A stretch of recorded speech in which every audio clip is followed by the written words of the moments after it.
नमस्कार दोस्तों, तो एक बार फिर से आप सभी का स्वागत करता हूं मैं स्ट्रैटेजिक स्टडी पर। और आज की वीडियो में हम बात करेंगे करंट अफेयर के बारे में। जो भी आज के करंट अफेयर हैं उनके बारे में आज मैंने 5 से 6 प्रश्न लिए हुए हैं और उससे रिलेटेड हम जितने भी फैक्ट होंगे उनके बारे में डिस्कस करेंगे। ठीक है, तो चलिए दोस्तों, आज का पहला प्रश्न लेते हैं। आज का मेरा पहला प्रश्न है कि हाल ही में भारत के किस राज्य ने अपने छात्रों के लिए जगन्नाथ विद्या दिवेना योजना का नाम याद रखिएगा, जगन्नाथ विद्या दिवेना योजना शुरू की है। ऑप्शन ए है ओडिशा ने शुरू की है, आंध्र प्रदेश ने शुरू की है, तमिलनाडु ने या तेलंगाना ने। तो इसका सही ऑप्शन है option number B. Option B इसका बिल्कुल सही उत्तर है। आंध्र प्रदेश ने अपने जितने भी आर्थिक और सामाजिक रूप से पिछड़े हुए विद्यार्थी हैं उनके लिए जगन्नाथ विद्या दिवेना योजना शुरू की है।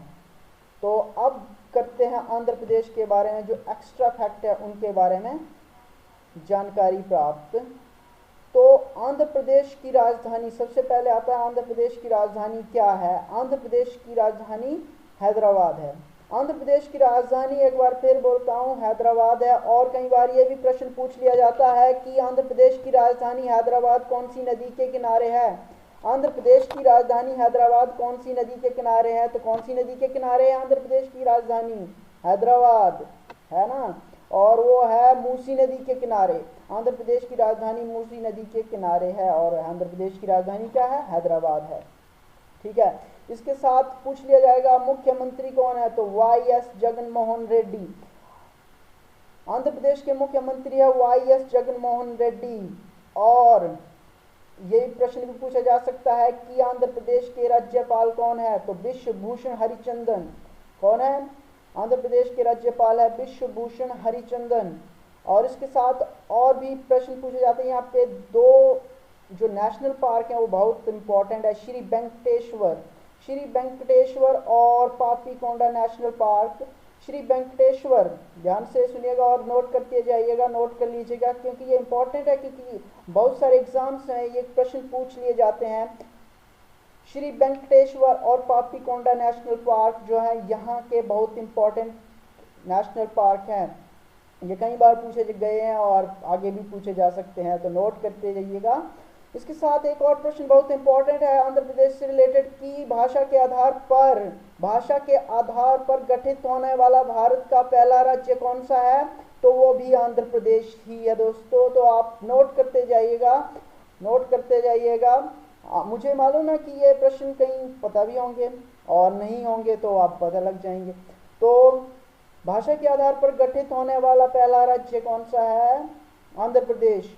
और इसके साथ एक और प्रश्न जुड़ता है कि कुचिपुड़ी डांस कौन से राज्य का प्रसिद्ध डांस है? तो वो आंध्र प्रदेश का ही है। तो ये हमारा आज के जितने भी टॉप रिलेटेड प्रश्न कर सकता था मैं इससे रिलेटेड वो किए। 5 से 6 प्रश्न हो गए हैं इससे रिलेटेड। अब लेते हैं दूसरा प्रश्न। दूसरा प्रश्न क्या है दोस्तों? हाल ही में माइकल रॉबिन्स का निधन हुआ, वह किस खेल से संबंधित थे? ऑप्शन ए है क्रिकेट, ऑप्शन बी है बेसबॉल, ऑप्शन सी है लिवरपूल, ऑप्शन डी है टेबल टेनिस। तो दोस्तों माइकल रॉबिन्सन लिवरपूल से संबंधित थे। कौन से खेल से संबंधित थे? लिवरपूल से संबंधित थे। और अगर बात की जाए तो ये थे आयरलैंड के खिलाड़ी थे, ये आयरलैंड के खिलाड़ी थे। और अब देखो आयरलैंड आ गया तो आयरलैंड के बारे में जानकारी लेते हैं। आयरलैंड के बारे में जो भी टॉपिक मेन चीज़ें पूछी जा सकती हैं, एक तो वहाँ की करेंसी पूछी जा सकती है कि आयरलैंड की करेंसी क्या है? तो आयरलैंड की करेंसी है यूरो। आयरलैंड की करेंसी क्या है? यूरो है। और उसके अलावा एक और प्रश्न भी पूछा जा सकता है कि वहाँ की कैपिटल क्या है? तो आयरलैंड की कैपिटल क्या है दोस्तों? डबलिन। आयरलैंड की कैपिटल डबलिन है। और इसके साथ बहुत इंपॉर्टेंट टॉपिक, क्योंकि देखो अब विभिन्न देशों की संसदों का क्या नाम, किसी देश की संसद का क्या नाम है, ये प्रश्न भी कई बहुत सारे एग्जाम में पूछा जाता है। तो आयरलैंड की संसद का क्या नाम है? तो आयरलैंड की संसद का नाम दोस्तों है Dail Eireann. Dail Eireann Ireland की संसद का नाम है। ठीक है, तो डेल आयरन जो है वो आयरलैंड की संसद का नाम है। इसके साथ और पूछा जा सकता है कि आयरलैंड के प्रधानमंत्री कौन है। आयरलैंड के प्रधानमंत्री है लियो वार्डकर। लियो वार्डकर, प्रोनाउंसिएशन नहीं हो रही है मुझसे, थोड़ा लटक रहा हूँ। लियो वार्डकर। ठीक है, और इसके राष्ट्रपति पूछे जा सकते हैं तो माइकल डी हिंगिस इसके राष्ट्रपति। आयरलैंड के राष्ट्रपति कौन है? Michael D Hingis. इसके साथ एक और प्रश्न, तीसरा प्रश्न है मेरा कि हाल ही में किस सार्वजनिक उपक्रम का चयन बोर्ड का हाल ही में किसे सार्वजनिक उपक्रम चयन बोर्ड का अध्यक्ष चुना गया?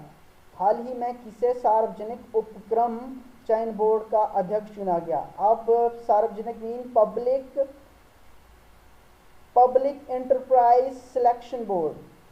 सार्वजनिक मीन्स पब्लिक एंड उपक्रम enterprises and selection board, PESB का नया अध्यक्ष किसे चुना गया? ऑप्शन ए है कपिल त्रिपाठी, ऑप्शन बी है राजीव कुमार, ऑप्शन सी है टीएस त्रिमूर्ति और ऑप्शन डी है संजय कोठारी। तो दोस्तों अगर पता हो तो आप बताना कि आपको कितने प्रश्न पता थे। तो पहला ऑप्शन है हमारे पास कपिल देव त्रिपाठी, ये पहले थे। पीईएसबी के ये फॉर्मर हो गए क्योंकि इनका स्थान जो है वो राजीव कुमार जी ने ले लिया। कपिल देव त्रिपाठी जी इससे पहले थे, अब कौन बने हैं? राजीव कुमार। अब राजीव कुमार बने हैं तो राजीव कुमार कौन थे? राजीव कुमार जो है फॉर्मर आईएएस ऑफिसर, 1984 के बैच के झारखंड कैडर के आईएएस ऑफिसर हैं, जो अब कौन बन गए हैं? पीईएसबी के नए अध्यक्ष बन गए हैं। अब यहाँ पे तीसरा ऑप्शन है कपिल देव त्रिपाठी की जगह राजीव कुमार बने हैं नए अध्यक्ष। और यहाँ पे एक और ऑप्शन है टीएस त्रिमूर्ति। इस क्यों लिया हमने? क्योंकि ये इनका भी कुछ योगदान है, न्यूज में ये आए हैं, अभी छाए हुए हैं। तो इन्होंने क्या किया है, ये जो है संयुक्त राष्ट्र में भारत की ओर से स्थायी प्रतिनिधि नियुक्त किए गए हैं और भारत की ओर से ये स्थायी प्रतिनिधि नियुक्त किए गए हैं। अब ये संजय कोठारी है, संजय कोठारी का संबंध निचले जो चौथा प्रश्न है उससे है। ठीक है, तो अब चौथा प्रश्न क्या है हमारे पास? हाल ही में विजिलेंस कमिश्नर अर्थात सतर्कता आयुक्त के रूप में किसने शपथ ली? हाल ही में विजिलेंस कमिश्नर अर्थात सतर्कता आयुक्त के रूप में किसने शपथ ली? तो ऑप्शन ए है संजय गुप्ता, ऑप्शन बी है नीरज व्यास और ऑप्शन सी है उमा बाला सुब्रमण्यम, ऑप्शन डी है सुरेश एन पाटिल। तो हमारा ये चौथे का उत्तर होगा D, Suresh N Patil. Suresh N Patil ने अभी हाल ही में विजिलेंस कमिश्नर या सतर्कता आयुक्त के रूप में शपथ ली और इन्हें शपथ किसने दिलाई? संजय कोठारी जी ने इनको शपथ दिलाई। और इन्होंने किसका स्थान लिया है, किन को रिप्लेस करके ये विजिलेंस कमिश्नर बने हैं? तो ये बने हैं संजय गुप्ता को रिप्लेस करके। अब यहाँ पे दिया गया है नीरज व्यास और उमा बाला सुब्रमण्यम। तो नीरज व्यास जो है वो बने हैं सीईओ और MD, interim CEO and MD of finance, housing and finance, PNB housing and finance limited के ये इंटरिम सीईओ एंड एमडी नियुक्त किए गए हैं अभी हाल ही में। अब उमा बाला सुब्रमण्यम भी न्यूज में है क्योंकि इन्होंने एक बुक लिखी है जिसका नाम है महाराजा ऑफ बड़ौदा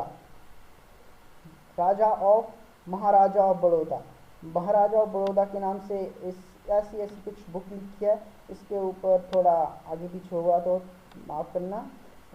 इस प्रकार की कोई बुक है, उनकी बुक का नाम आप बताना, कमेंट बॉक्स में बताना कि कौन सी बुक लिखी है। मैं शायद स्किप हो गया मेरे माइंड से, लेकिन इन्होंने एक बुक लिखी है। तो चलिए दोस्तों, अब हम बात करते हैं 5वें क्वेश्चन की। हाल ही में प्रतिरक्षा प्रणाली बढ़ाने हेतु किस राज्य ने जीवन अमृत योजना शुरू की है? कौन सी योजना? जीवन अमृत योजना। कौन सी योजना? जीवन अमृत योजना किस राज्य ने शुरू किया? तो ऑप्शन ए है हमारे पास उत्तर प्रदेश, ऑप्शन बी है मध्य प्रदेश, ऑप्शन सी है बिहार और ऑप्शन डी है छत्तीसगढ़। तो जीवन अमृत योजना को शुरू करने वाला जो राज्य है वो है मध्य प्रदेश। अब मध्य प्रदेश ने प्रतिरक्षा, जो अपने नागरिक हैं उनके जो इम्यूनिटी सिस्टम है उसको स्ट्रांग बनाने के लिए क्या किया है, उसको बूस्ट अप करने के लिए, उसको एनहांस करने के लिए क्या किया है, जीवन अमृत योजना नामक स्कीम चलाई है। अब मध्य प्रदेश के बारे में हम जानकारी प्राप्त करते हैं कि क्या क्या इससे रिलेटेड प्रश्न बन सकते हैं, एक्स्ट्रा फैक्ट जो है। तो पहला, मध्य प्रदेश की जो कैपिटल है वो क्या है? भोपाल। मध्य प्रदेश की जो कैपिटल भोपाल, और इसके जो मुख्यमंत्री हैं वो हैं शिवराज सिंह चौहान जी, और इनके राज्यपाल जो हैं वो है लालजी टंडन। लालजी टंडन के राज्यपाल हैं। इसके साथ हम जब नेशनल पार्क की बात करते हैं तो यहाँ पे Kanha national park, Satpura national park और Madhav national park, Pench national park, ये इस तरह के कई सारे नेशनल पार्क यहाँ पे मध्य प्रदेश में पाए जाते हैं। मध्य प्रदेश से रिलेटेड एक और फैक्ट है कि इसको कहा जाता है, क्या कहा जाता है? Tiger state of India. Tiger state अगर पूछा जाए टाइगर स्टेट ऑफ इंडिया किसे कहा जाता है, तो मध्य प्रदेश को कहा जाता है टाइगर स्टेट ऑफ इंडिया। देखो, अब छठा और अंतिम प्रश्न है आज के दिन का, आज की इस वीडियो में ये छठा और अंतिम प्रश्न पूछ रहा हूँ मैं कि हाल ही में जारी विश्व बौद्धिक संपदा इंडेक्स, इंटेलेक्चुअल प्रॉपर्टी इंडेक्स में भारत का कौन सा स्थान है? अब इंटेलेक्चुअल जो 2020 का जो इंटेलेक्चुअल प्रॉपर्टी इंडेक्स जारी किया गया है उसमें भारत का जो रैंक है वो पूछा गया है। तो ये 40वां है। इसमें 53 जो कंट्रीज थी उन्होंने पार्टिसिपेट किया था, ठीक है, 53 कंट्रीज ने पार्टिसिपेट किया था, जिसमें से भारत का 40वां स्थान रहा है। 2019 में जो इंटेलेक्चुअल प्रॉपर्टी इंडेक्स में, विश्व बौद्धिक संपदा इंडेक्स में भारत का 36वां स्थान था। इसमें लगभग 44 कंट्रीज थी पिछले साल 2019 में, और 2020 में ये रहा इनका 40वां 53 में से, ठीक है। और आपने मुझे बताना है कि जो शीर्ष पर रहा है इंटेलेक्चुअल प्रॉपर्टी इंडेक्स में, कमेंट बॉक्स में प्लीज अगर आप देख रहे होंगे तो इंटेलेक्चुअल प्रॉपर्टी इंडेक्स में जो है वो टॉप रैंक 2020 में कौन आया है, कौन सा देश है, टॉप 3 या टॉप 1, जो भी आप बता सकते हो वो कमेंट बॉक्स में करके बताना। इसके साथ ही अब ये होता है कि इंटेलेक्चुअल ये भी तो पूछा जा सकता है कि इंटेलेक्चुअल प्रॉपर्टी इंडेक्स जो है वो कौन जारी करता है? तो ये जारी करता है global innovation policy centre. Global innovation policy centre क्या है? ये एक अमेरिका की एक संस्था है और इसका जो मुख्यालय है वो वॉशिंगटन डीसी में है। तो दोस्तों, आज की वीडियो में हमने बात की 6 प्रश्नों के बारे में और उससे रिलेटेड जितने भी हमें लगता था कि इम्पोर्टेंट फैक्ट्स हैं उनके बारे में। तो अगली वीडियो में भी हम 5 से 6 प्रश्न लाएंगे और उससे रिलेटेड कुछ फैक्ट के बारे में जानकारी प्राप्त करेंगे। तो ये थी आज की मेरी करंट अफेयर की वीडियो, और अगर आपको अच्छी लगी हो तो वीडियो को लाइक करना, शेयर कर देना और कमेंट करना कि मुझे क्या इम्प्रूवमेंट करने की ज़रूरत है, क्योंकि अभी नई वीडियोस बना रहा हूँ तो शायद कुछ कमियाँ तो रहती हैं, और जितना भी कोई अच्छा हो जाए, कमी हमेशा रहती है इंसान के अंदर, कोई भी परिपूर्ण नहीं है, लेकिन हर किसी को अपने आप को सुधारने के लिए प्रयत्न करना चाहिए और आपके जो सजेशन होंगे वो स्वीकार्य होंगे, हम उस पर ऊपर काम करेंगे, क्योंकि अभी शुरुआती है, अभी तो सफ़र शुरू हुआ है, पता नहीं कहाँ तक है जाना है हमें। तो इसी के साथ मैं आप सभी से अलविदा लेता हूँ, ये वचन देते हुए कि अगली बार कल फिर से मिलेंगे। धन्यवाद।